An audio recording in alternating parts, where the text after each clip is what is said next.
홍성윤이 정말 똑똑하다는 말이 나온 결정적인 이유는 단순한 학벌 때문이 아닙니다. 공개된 이력에서 먼저 눈에 들어오는 것은 국립전통예술고등학교 가야금병창학과, 서울예술대학교 음악학부 한국음악전공 21학번, 그리고 공연창작학부까지 이어지는 흐름입니다. 한 사람의 무대가 우연히 만들어진 것이 아니라 초등학교 시절부터 전통음악의 언어를 배우고 중학교를 지나 예술고와 예술대에서 몸으로 익힌 시간이 쌓인 결과였다는 점이 드러난 것입니다. 그래서 사람들이 충격을 받은 지점은 이것입니다. 홍성유는 노래만 잘하는 참가자가 아니라 노래의 구조를 읽고 감정의 방향을 계산하고 관객이 어느 순간 숨을 멈추는지까지 아는 가수처럼 보였다는 사실입니다. 미스트롯4 무대에서 그녀가 주목받은 이유도 바로 여기에 있습니다. 목소리의 힘보다 더 무서운 것은 판단의 속도였습니다.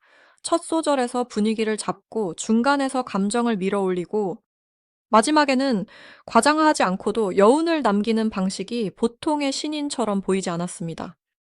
홍성유는 2002년 3월 26일 대전광역시 동구에서 태어난 인물로 알려져 있습니다.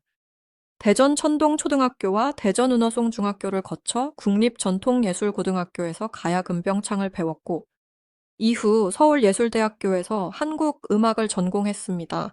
여기서 중요한 것은 학교 이름의 화려함보다 전공의 성격입니다. 가야금병창은 악기를 다루면서 동시에 소리를 내야 하는 분야입니다. 손은 장단을 잡고 귀는 음정을 듣고 목은 선율을 만들고 머리는 호흡의 길이를 계산해야 합니다. 한마디로 한 무대 안에서 여러 개의 감각을 동시에 움직여야 하는 훈련입니다. 이런 배경을 알고 나면 미스트롯사에서 홍성윤이 보여준 무대가 왜 다르게 보였는지 설명이 됩니다. 그녀는 트로트를 부를 때도 단순히 꺾기만 앞세우지 않았습니다. 국악에서 길러진 긴 호흡, 가야금병창에서 익힌 발성의 중심, 예술고와 예술대에서 배운 무대 해석이 한꺼번에 섞여 있었습니다. 그래서 그녀의 노래는 힘을 쓰는 대목에서도 급하지 않았고 감정을 넣는 대목에서도 흔들리지 않았습니다. 이것이 바로 많은 시청자가 말한 무대 위의 지능입니다. 미스트롯4가 시작된 시점은 2025년 12월 18일로 알려져 있습니다. 이 프로그램은 단순한 노래 경연이 아닙니다. 참가자들은 짧은 시간 안에 곡을 외우고 편곡을 이해하고 카메라 위치를 익히고 심사위원 앞에서 한 번의 기회를 결과로 바꿔야 합니다. 특히 트로트 경연은 한 글자 한 호흡, 한 박자의 흔들림이 바로 평가로 이어집니다. 그런 무대에서 홍성윤이 안정감을 보였다는 것은 단순히 담력이 좋다는 뜻이 아닙니다. 준비의 밀도와 판단의 정확도가 있었다는 뜻입니다. 가장 흥미로운 장면은 안예은의 만개화를 부른 무대였습니다. 이 곡은 일반적인 트로트처럼 바로 귀에 감기는 구조가 아니라 서정선과 극적인 감정선이 함께 살아야 하는 노래입니다. 처음부터 세게 밀어붙이면 곡의 분위기가 무너지고 너무 얌전하게 부르면 경연 무대의 존재감이 약해집니다. 홍성유는 이 균형을 잡아야 했습니다. 바로 여기서 그녀의 똑똑함이 드러납니다. 감정을 보여주되 넘치지 않게 하고 국악적 색채를 넣되 곡 전체를 자기 색으로만 덮지 않는 선택을 한 것입니다. 학력 공개가 충격으로 받아들여진 이유도 이 지점과 이어집니다. 국립전통예술고등학교 가야금병창학과를 거쳐 서울예술대학교 한국음악 전공으로 이어진 길은 홍성윤이 어릴 때부터 무대를 직업처럼 준비해 왔다는 증거처럼 보입니다. 2016년부터 활동 이력이 이어졌다는 점까지 더하면 이야기는 더 선명해집니다. 어린 나이에 무대에 서고 국악 경연을 경험하고 전통음악을 바탕으로 대중음악에 도전한 사람이 미스트롯사에서 갑자기 나타난 신예처럼 보였던 것입니다. 또 하나 중요한 점은 그녀가 2025년 국립창극단 청년교육단원 2기 출신으로 알려졌다는 사실입니다. 창극은 노래, 연기, 대사, 움직임이 함께 가는 장르입니다. 단순히 음정만 맞춘다고 설 수 있는 무대가 아닙니다. 인물의 감정 장면의 흐름, 관객의 시선까지 다 읽어야 합니다. 그래서 홍성윤의 무대에는 노래를 부르는 사람보다 이야기를 전달하는 사람의 느낌이 강했습니다. 한 곡 안에서도 주인공의 마음을 따라가듯 감정을 단계별로 쌓아 올리는 방식이 보였습니다. 미스트로사에서 그녀가 더 강하게 각인된 이유는 경쟁 구도 때문입니다. 트로트 경연에서는 어린 참가자, 실력파 참가자, 이미 팬덤을 가진 참가자가 한 무대에 모입니다. 누군가는 고음으로 눈길을 끌고 누군가는 화려한 퍼포먼스로 분위기를 가져갑니다. 그런데 홍성윤은 다른 길을 택했습니다. 소리의 뿌리를 보여주는 방식이었습니다. 국악을 배운 사람만이 낼 수 있는 깊은 울림을 바탕으로 트로트의 감정선을 자신의 방식으로 다시 풀어냈습니다. 이때 시청자가 느낀 충격은 단순했습니다. 나이가 아직 젊은데 노래를 너무 오래 이해한 사람처럼 보였다는 것입니다. 2002년생이라는 사실을 생각하면 더 놀랍습니다. 2026년 기준으로 24세의 나이에 국악과 트로트 사이를 오가며 자기만의 무대 언어를 만든다는 것은 쉬운 일이 아닙니다. 이것은 재능만으로 설명하기 어렵습니다. 오랜 훈련, 정확한 분석, 그리고 실패를 줄이기 위한 반복 연습이 있어야 가능한 모습입니다. 홍성윤의 똑똑함을 말할 때 단순히 IQ나 시험 성적을 상상할 필요는 없습니다. 적으로 확인된 것은 예술 교육의 경로와 무대 이력입니다.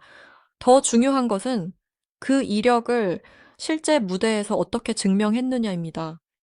어떤 사람은 좋은 학교를 나와도 무대에서 흔들립니다. 어떤 사람은 경력이 있어도 새로운 장르 앞에서 자기 색을 잃습니다. 하지만 홍성윤은 국악이라는 뿌리를 버리지 않으면서도 트로트라는 대중적 언어 안으로 들어왔습니다. 이 전환 능력이야말로 가장 큰 지능입니다. 특히 희망과 같은 곡을 해석하는 방식에서는 단순한 가창력 이상의 것이 필요합니다. 노래를 지금의 시청자에게 전달하려면 곡의 시대감, 가사의 무게, 감정의 거리감을 모두 계산해야 합니다. 너무 예스럽게 부르면 낯설고 너무 현대적으로 바꾸면 원곡의 정서가 약해집니다. 홍성윤이 이런 곡을 선택하고 소화했다는 것은 자신이 가진 전통음악의 기반을 어떻게 활용해야 하는지 알고 있었다는 뜻입니다. 결승 무대에서 이선희의 인연을 불렀다는 점도 상징적입니다. 이 노래는 기교보다 감정의 선이 중요합니다. 목소리가 크다고 이기는 곡이 아니고 고음을 세게 낸다고 감동이 완성되는 곡도 아닙니다. 한 문장을 어떻게 시작하고 어디에서 숨을 삼키고 마지막 음을 얼마나 오래 남기느냐가 핵심입니다. 이런 곡을 결승에서 선택했다는 것은 자신의 장점을 알고 있었다는 뜻입니다. 화려함보다 깊이로 승부하겠다는 판단이었습니다. 결국 홍성윤의 학력 공개가 사람들을 놀라게 한 이유는 명확합니다. 그녀의 무대 뒤에 국립전통예술고등학교, 서울예술대학교, 가야금병창, 한국음악창극교육이라는 단어들이 줄지어 있었기 때문입니다.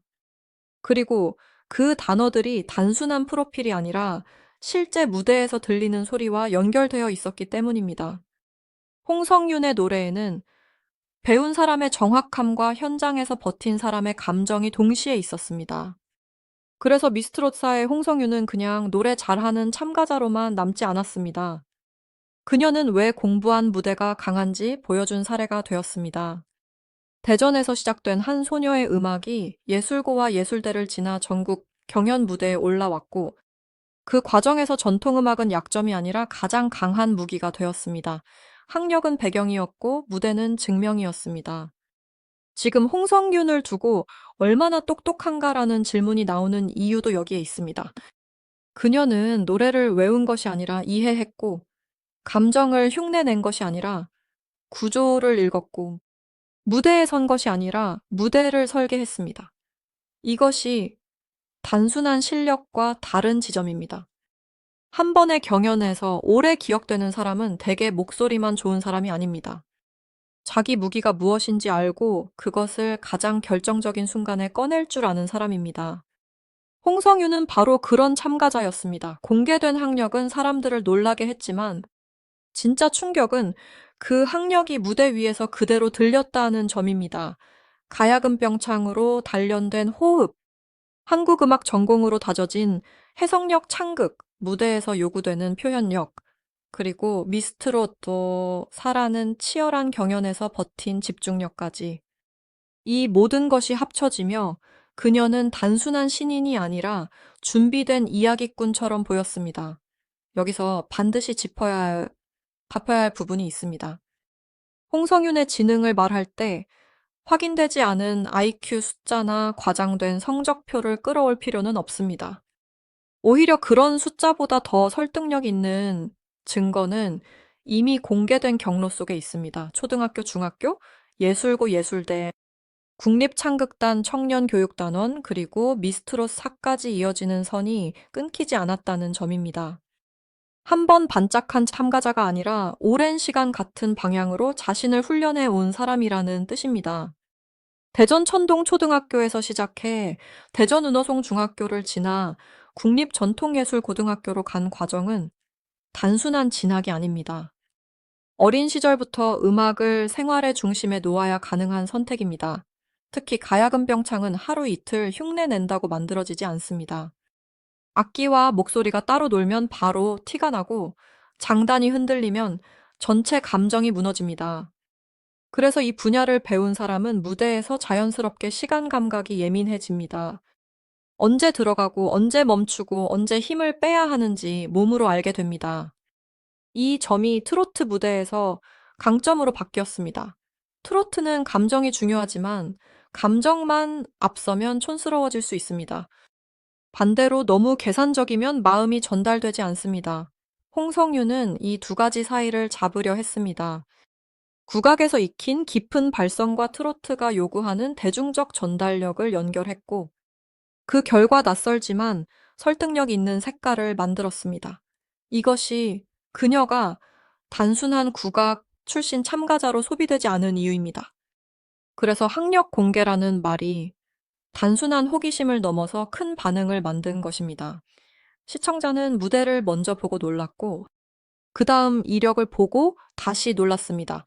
왜 저렇게 안정적이었는지, 왜 한 소절 안에 감정의 층이 느껴졌는지, 왜 젊은 참가자인데도 노래가 가볍지 않았는지 설명이 붙었기 때문입니다. 프로필은 뒤늦게 공개됐지만 사실 그 흔적은 이미 무대 위에 먼저 나타나 있었습니다. 결국 홍성윤의 똑똑함은 세 가지로 정리됩니다. 첫째, 자기 전공을 버리지 않고 대중무대에 맞게 바꾼 능력입니다. 둘째, 곡마다 필요한 감정의 온도를 다르게 설정한 해석력입니다. 셋째, 큰 경연의 압박 속에서도 자신이 해야 할 선택을 끝까지 밀고 간 집중력입니다. 이 세 가지가 합쳐졌기 때문에 사람들은 학력보다 더 큰 충격을 받았습니다. 저 사람은 배운 것을 정말 무대에서 써먹을 줄 아는구나. 바로 그 느낌이 남은 것입니다. 결론은 분명합니다. 홍성윤이 똑똑하다는 말은 공부를 잘했다는 뜻으로만 끝나지 않습니다. 그녀는 자신이 배운 것을 무대 언어로 바꿀 줄 아는 사람입니다. 2025년 12월 18일 시작된 미스트롯 사의 흐름 속에서 그녀는 국악과 트로트 사이에 자기 자리를 만들었습니다. 그리고 그 자리는 운으로 만들어진 것이 아니었습니다. 학력 훈련, 무대 경험곡, 해석력, 감정 조절 능력이 한꺼번에 쌓인 결과였습니다. 그래서 홍성윤의 이름은 미스트롯사에서 더 오래 기억될 수밖에 없습니다.